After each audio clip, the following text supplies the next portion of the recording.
Hi kids, it's Pastor Eric and it's time for Shortcuts with Pastor Eric. Get your shortcutter out.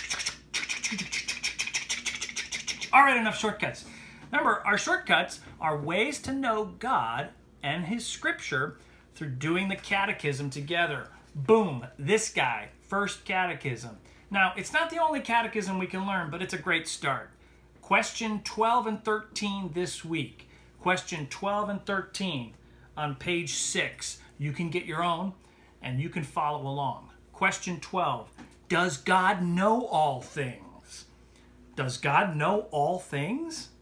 Well, let me ask, does God know what makes Old Bay so good? Probably. Does God know everything in this pretty small book? It doesn't really contain a lot of information. This is the biggest book I've got in my house. It is a huge dictionary. It goes page after page of all kinds of interesting things. Does God know all this? He does.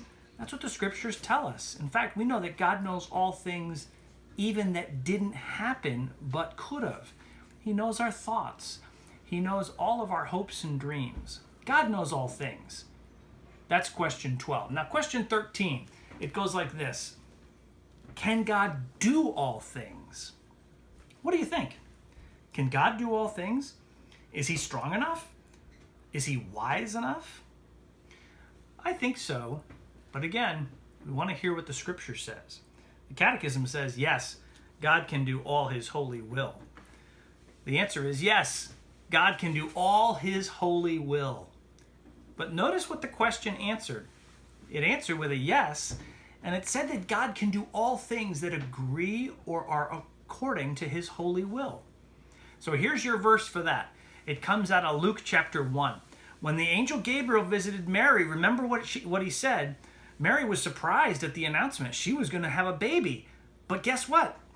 The angel said, with God, nothing is impossible. That is, God can do all things that He wants to do and that align and accord with His holy will. Well, that's all for this week. That's question 12 and 13. Thanks for spending time with me. Bye.